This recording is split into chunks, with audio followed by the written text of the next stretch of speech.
Welcome everyone to episode 119 of EDH Commander Challenge. I'm your host, BT. Now if you're watching this the day it comes out, then you know it is the first day of the last month of 2019, December 1st. You know what that means? That means we're 16 days away from my birthday, 24 days away from Christmas, 30 days away from New Year's Eve, and most importantly, today is the day we have the first of our 4 multiplayer episodes. We can call this almost Battle Royale month for Commander. I will waste no more of your time explaining. Let's get straight into it and check out those opening hands. First, in this corner, with an opening hand of 2 mountains, Arid Mesa, Aggravated Assault, Ogre Battle Driver, Sylvan Safekeeper, Kenra Charioteer, and his Gruul Style General, Ruric Thar the Unbowed. He is our Playgroup's Avenger. This is Josh.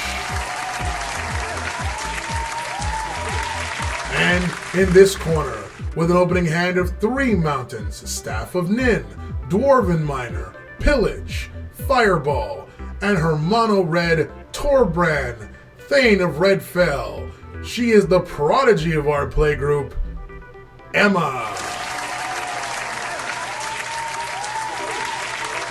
And in this corner, with an opening hand of V2 Gazi the City Tree, Sun Petal Grove, Mossward Bridge, Relic of Progenitus, Crib Swap, Sylvan Library, Seedborn Muse, and his Selesnya style Rhys the Redeemed.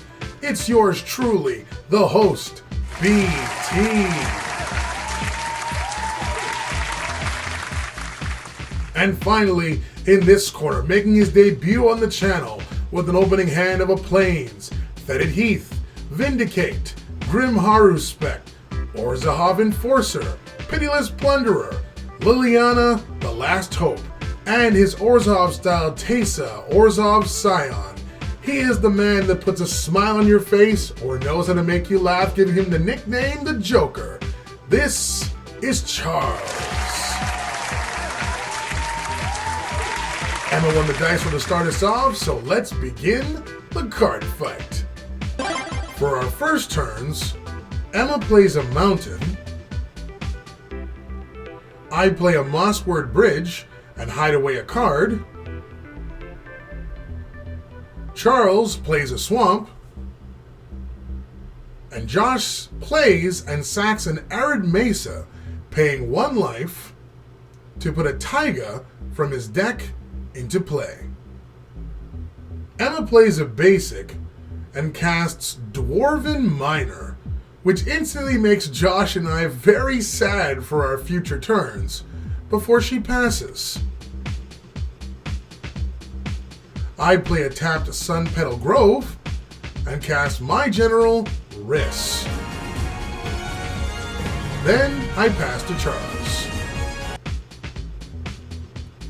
Charles plays a Plains and casts Orzhov Enforcer and passes. Josh plays and sacks Misty Rainforest, paying 1 life to grab a forest into play, for obvious reasons, and passes.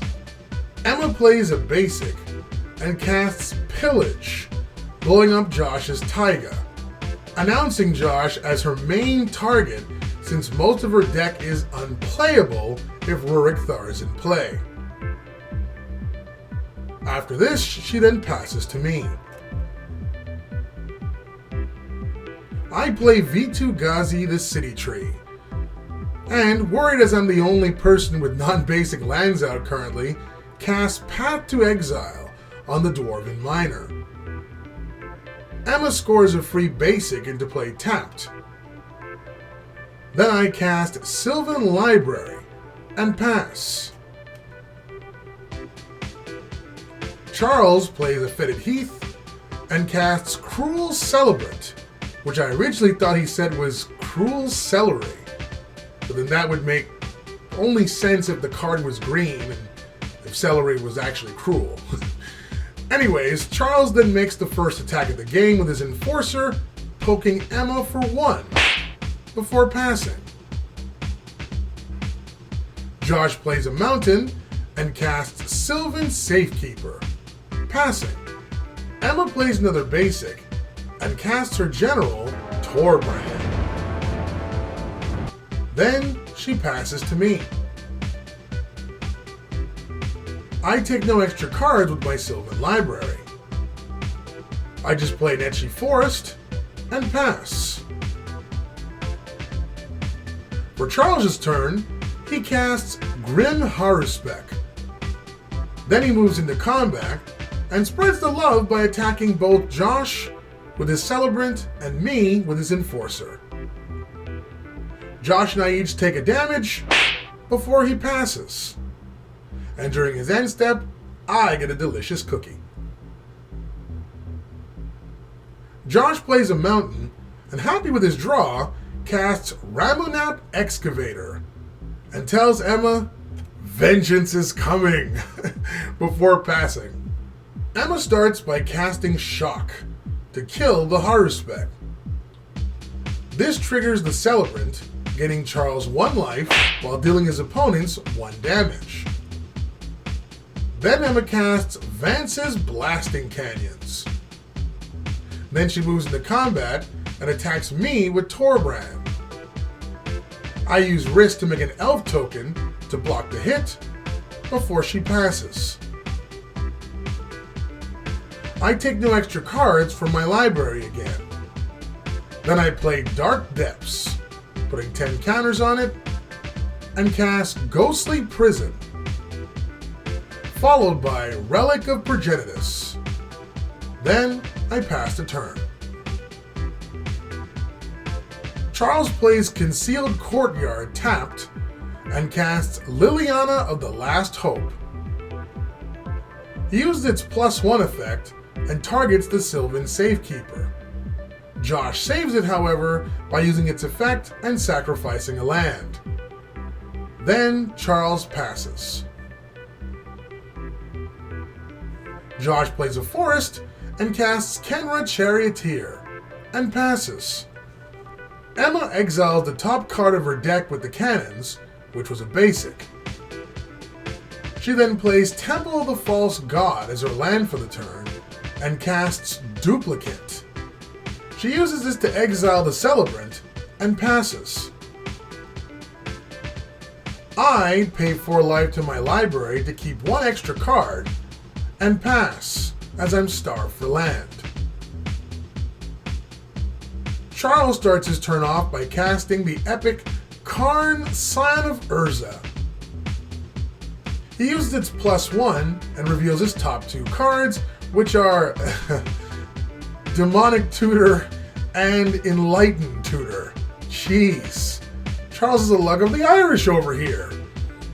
He has Emma choose which of those cards go to his hand, and it turns out she chooses Enlightened Tutor, which in my opinion was a pretty good choice. He then uses Liliana's +1 to weaken Josh's Charioteer, and then passes the turn. Josh plays a mountain from his graveyard thanks to his excavator, and casts Ogre Battle Driver before passing. Emma exiles a Stone Rain to her cannons and casts it to blow up one of Josh's mountains. Then she casts Dragon Fodder, making 2 Goblin tokens. Then she moves into combat and pays the prison tax to attack me with Torbran. I use Rhys again to make a new token to block the hit. Emma passes, and during her end step, I use my relic to have Josh exile a card in his graveyard. I pay 4 life to my library again to keep an extra card.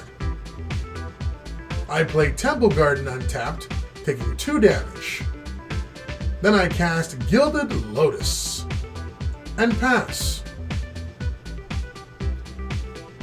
During his upkeep, Charles casts Enlightened Tutor, placing Phyrexian Arena on top, which he then gets to draw and subsequently cast. He then uses Liliana's +1 to weaken Torbran. Then he uses Karn's -1 to add Demonic Tutor from exile to his hand, and passes. Josh replays his Tiger from his graveyard and casts Spellbreaker Behemoth. This triggers his Battle Driver, giving the new creature +2/+0 and haste until the end of the turn. He then moves into combat and attacks Liliana with the Behemoth. Since his Charioteer also gives it trample, Charles allows Liliana to die, and then Josh passes. Emma exiles Hazoret's Monument with her cannons, which she then casts during her main phase, and passes. During her end step, I use Rhys to make an elf token, and again use my relic to have Josh exile a card in his graveyard. I take no extra cards from my library. I play a forest, and I cast Shaman of Forgotten Ways, followed by Seedborn Muse. Then I tap my relic to have Josh remove the last card in his graveyard before passing. During Charles's turn, I get to untap my permanents thanks to Seedborn. Charles also loses 1 life to his arena to draw an extra card. He then casts Smothering Tithe. He then uses Karn's +1, revealing Utter End and Zulaport Cutthroat, and he lets me choose which card goes to his hand. I give him the Cutthroat, and then he passes. During his end step, I use Rhys to make another elf token, and my City Tree to make a Saproling token. I untap again during Josh's turn, and Josh does not pay the Tithe tax, and thus Charles gets his first treasure token. But he didn't pay because he top-decked and played a sweet card in Gaia's Cradle. With the loads of extra mana, he casts his general, Ruric Thar. It gains the +2/+0 and haste thanks to his ogre. He then moves into combat and sends Ruric Thar at Karn and all of his other creatures except for his Safekeeper at Charles himself. Charles uses his Enforcer to block and trade with the ogre and takes the rest of the damage, being 11 total. Also, Karn dies. And Charles's creature, the Enforcer, gets its Afterlife trigger, giving him a 1/1 Spirit token. Then Josh passes, and during his end step, I make another elf and another Saproling. And finally, in the meantime, locate my Saproling token card itself. I untap again on Emma's turn. Emma exiles Icefall to her cannons, and then chooses to pay the Tithe tax. Then she casts Volshock Sorcerer, which thanks to Torbran is basically a walking lightning bolt. She uses it to kill the Lonely Spirit on Charles's field before passing. During her end step, as I have 10 power, I use my Mossword Bridge to play the hidden card, which was Tristani's Summoner. This makes me a 2/2 Knight with Vigilance, a 3/3 Centaur, and a 4/4 Rhino with Trample. Then I use Rhys to double the number of tokens I control, and finally use my Relic to have Charles remove any card in his graveyard. I pay 4 life again to my library to keep an extra card. And I don't pay the tax for any of the draws, so Charles gets 3 treasures. I then play Ghost Quarter as my land, and cast Tristani, Selesnya's Voice. Charles asks me not to kill him, but I weaken him by attacking him with 6 elves, 2 knights, and a Rhino token. He takes the massive hit, and in my second main phase, I double my tokens again with Rhys, giving me 6 more elves, 4 more saprolings, and 2 more knights, centaurs, and rhinos. Thanks to Tristani, I gain 28 life total. Then I use my relic to have Charles move another card in his graveyard before passing. I untap during Charles's turn. He loses 1 life to his arena to draw an extra card. Noticing that I'm 1 mana away from my shaman's second ability, which is basically Biorhythm, he taps out his mana and uses his 3 treasures to do the following. He starts by casting Demonic Tutor to search out a card from his deck to his hand. And with the remaining mana, he casts Cleansing Nova to destroy all creatures. In response, I use Rhys to double my tokens, and thanks to Tristani, I gain a whole heap of life. Then the board wipe happens. Charles then plays a Plains and passes. During his end step, I sack my Ghost Core to destroy the Cradle, allowing Josh to gain a basic in its place. Josh doesn't pay the tithe tax, giving Charles a treasure. He plays a forest and casts Urabrast the Hidden, and uses its haste to attack Charles. Charles is ready this time with a Swords to Plowshares, exiling it, and Josh gains 4 life and then passes. Emma exiles a basic to her cannons. She also pays the tithe tax. Then she plays a basic and casts Survey the Wreckage and blows up my Dark Depths.